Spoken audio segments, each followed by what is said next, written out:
Greetings, ladies and gentlemen. Today's commentary will be focused on the atrocious attacks against innocent people in the American consulate in Benghazi, Libya, in the American embassy in Cairo, in Egypt, and in the American embassy in Sana'a, in Yemen. In Libya in particular, what is tragic is that 4 people were killed, including U.S. Ambassador Chris Stevens and Sean Smith, one of his aides. We are not yet officially aware of who the others were. However, it is unconscionable that innocent people would be slaughtered in this brutal fashion. And while I don't see eye to eye with the Obama administration on most issues, in this particular issue, I think we are on the same side, and that is I also want the perpetrators of these heinous atrocities to be brought to justice. And I agree with President Obama in his very strong and unequivocal condemnation of these atrocities, because there is nothing that can justify this kind of killing.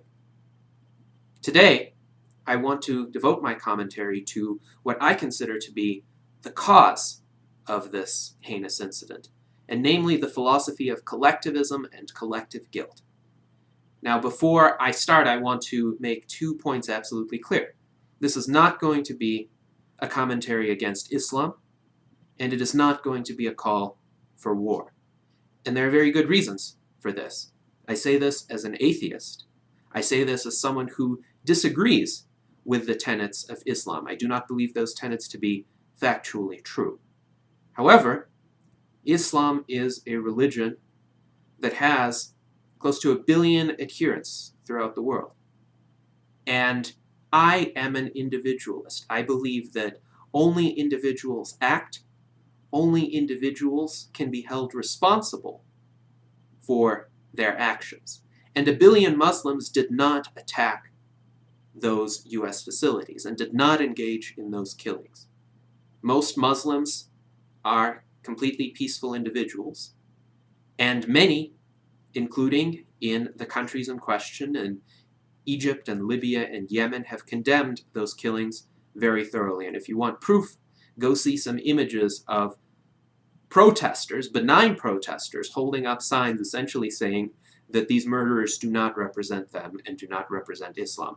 I'm going to give them the benefit of the doubt and take them at their word. So, with that in mind, what brought this set of atrocities about? It's really bizarre, because a video was released, a 14-minute trailer for a movie. It's not quite certain whether that movie is actually real or has been released in entirety. Some allege it has, but the trailer is called The Innocence of Muslims, and it's really quite laughable. It should not have inspired calls to violence. It should have inspired complete ridicule, because the production values are bizarrely poor. The dialogue is bizarrely poor. This is supposed to be a film about the life of the Islamic prophet Muhammad, and it's supposed to depict him in a variety of humiliating kinds of behaviors, but it's entirely unconvincing in its presentation. Whether or not you agree with its message, whether or not you hold a high opinion of Muhammad or a low opinion of Muhammad, the film is terrible. It's absolutely terrible. And the proper response to it is to laugh at how atrocious it is, not from the standpoint of inciting outrage, but from the standpoint of how pathetic it is. It baffles the mind that anyone would be willing to kill over such a film. But the savages who stormed the American facilities were just of that mindset. And it's really strange and bizarre that the targets of those murderous savages were not in any way affiliated with the creators of that film. They were affiliated with the US government, but the US government had nothing to do with that film. In fact, I think I can safely say that most officials in the US government would hold the same opinion of that film that I do, that it's just completely ridiculous. So what is it that would motivate these people to attack a completely unrelated target and kill completely unrelated people? It is the philosophy of collective guilt. The idea that if some heinous act is committed by an individual or a small set of individuals, then an entire larger group of people that is somehow similar to those individuals by some arbitrary label like nationality or religion or race, or I would even say ideological persuasion broadly defined, that this entire broader group of people is somehow morally responsible for that action. I think those savages who stormed the American facilities genuinely thought that all Americans were somehow morally responsible for the content of that silly, absurd trailer. And this is where the philosophy of collective guilt leads. It leads to innocent suffering. It leads to innocent death. That is why collectivism is so heinous. And that is why individualism ought to be embraced by all humans, irrespective of what they believe about theology, whether or not there's a God. I don't believe there's a God. But I think a lot of people who do believe that there's a God would agree with me that one needs to judge individuals as individuals. A lot of Christians in the United States would say, well, your relationship with God is a one-on-one relationship. It's not about what those other people do with respect to their approach to God. It's about what you do and whether you do good deeds or bad deeds, or for some sects of Christianity, whether you believe in a God or not. And one could certainly argue the fine points of their theology, but the main essential crux of the matter is they see individuals as individuals. And that is what is of paramount importance for this world, because that is what I care about for this world, to minimize the harm that people can inflict upon one another, to minimize the deaths of individuals who have done absolutely nothing wrong. By all accounts, Ambassador Chris Stevens was an upstanding individual, and by all accounts, he had absolutely no animosity toward the Islamic religion or toward any Muslim individuals who were themselves nonviolent. So he completely did not deserve this. Now, this incident, of course, sparked a lot of unfortunate reactions, a lot of escalations that I hope do not lead to something much worse. Mitt Romney reflexively decided to condemn the Obama administration for being too accommodating, for not issuing a strong condemnation of the attacks. But of course, issuing a strong condemnation is exactly what the Obama administration did. And one can dislike Barack Obama, one can disagree with the policies of the Obama administration, one is always entitled to that opinion. I've had opinions that disagree with the Obama administration quite often. What one is not entitled to is one's own facts. If the Obama administration condemned the attacks, then it condemned the attacks. And that's easily documented. You can look at any news article from any serious source to see the statements issued by officials in the Obama administration. However, Mitt Romney has essentially repeated this factual error and incited some of his supporters to repeat it amongst themselves and get into a frenzy about how allegedly disgraceful it is that Obama is not taking a strong stance and how an even stronger stance is needed. I've seen comments by some of these individuals who essentially want the US military to go in there and shoot people up, as if that's somehow going to bring about justice. or catch the specific individual perpetrators who were responsible for this. There are some suspicions, legitimate ones in the US intelligence community, that these attacks may have been pre-planned and the video was just a pretext to get people riled up. And that may well be the case. But if that is the case, then the US government is dealing with an organized network of murderers, and going at a mob of people and shooting them up, or going into the streets and randomly entering houses or bombing houses, that's not going to solve the problem. That's only going to aggravate innocent civilians who otherwise might have been sympathetic.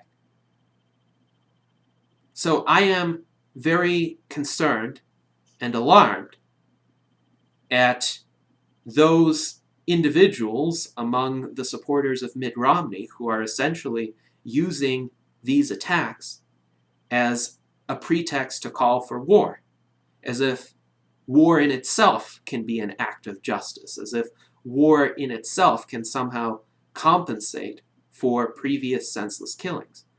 But that would, again, just be another iteration of the cycle of violence. If you want justice, you need to aim it only at the people who initiated the wrongs. The video, leave the creators of the video out of it. They're ridiculous, but they exercise their rights of free speech. And any individual in a free country, in a free society, has the right to express his or her views, irrespective of how repugnant those views may be or how absurd they may be. Now, I may agree with some of the criticisms of certain Islamic teachings. However, I would not express them in this kind of tasteless fashion. Furthermore, I would not condemn the entire Islamic world or all Muslims because of those criticisms that I might have. However, for people who act in a more tasteless fashion than I do, as long as they don't themselves commit physical violence, that is their right. And that is what differentiates a free country from an unfree country. And that is what people who do get indignant about this kind of online content need to understand. Liberty is fundamentally about the toleration of even the kinds of expression that are abhorrent to oneself and one's own views. So, the initiation of force, that's where the ultimate blame should lie.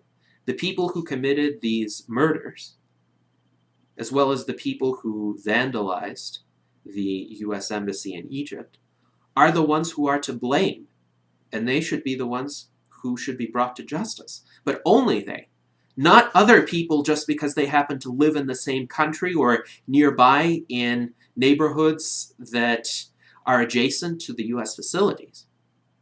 Those people had nothing to do with it. And many of those people right now may be the ones that are holding up posters saying that the murderers don't represent them. So it would be another instance of collectivism and collective guilt imposition to go after those innocent people. And that is what the US should steer clear of. There's another lesson to all of this, and that is that interventionist foreign policy has unintended consequences. The United States expended a lot of resources, a lot of money, a lot of manpower overthrowing Gaddafi in Libya. And now that this has happened, I think there is perceived, because of the fallacy of sunk costs, a kind of need to commit to that area. That's how the foreign entanglements escalate. But that also makes American personnel in Libya and other countries of the Middle East very vulnerable to attacks. Really, it may make more sense to remove all sort of presence from Middle Eastern countries. Why in the world does the United States even need to have embassies on the soil of Libya or Egypt or Yemen, especially if these countries are indeed dangerous for Americans to be in at present? If you want to have diplomatic relations with other countries, fine. Why not meet on neutral ground? If there's any rationale at all for the United Nations, this might be the best rationale, and that is have a neutral forum where all sides could meet on relatively equal terms. Sure, the UN headquarters is in New York, but it is not like the United States is going to arrest dignitaries from foreign countries who happen to attend. So why in the world does the United States need to maintain civilian staff in dangerous places around the world? And why does the United States need to interfere in nation building and regime change? Although these actions did not directly cause the attacks in question, it is, I think, a matter of prudence not to get involved in situations that may render Americans more likely to be harmed. It's like saying, if you wander in a dangerous part of town and you get murdered, of course, the murder was completely unjustified. You have a right not to be murdered. You even have a right, maybe, to be in a dangerous part of town. But why would you want to go into an extremely dangerous part of town in the first place, provided that you can avoid it? I would say a similar case can be made with regard to interventionist foreign policy. Why should American soldiers and American civilians be sent to dangerous parts of the world if we can possibly not only avoid it, but avoid it to great benefit to ourselves by saving a lot of money, saving a lot of lives, and perhaps getting the United States out of the minds of these fanatics? Because these fanatics are not sophisticated people. If you want truly sophisticated people in the Islamic world, look to some of the theologians in Turkey who are trying to actually reform the tenets of the Islamic religion to make them more compatible with modern civilization. Those are sophisticated Muslims. The ones that storm the embassies are brutes and savages. They don't think very much in terms of the long term or the global picture. They just see what's in front of them. And if they don't see Americans in front of them, they're not going to attack. I think there are many lessons to be drawn from this. But the biggest lesson of all is the lesson that I hope will be learned of the value of individual life and the travesty that occurs when individual lives are taken, when good people are made to suffer because of terrible errors of the mind.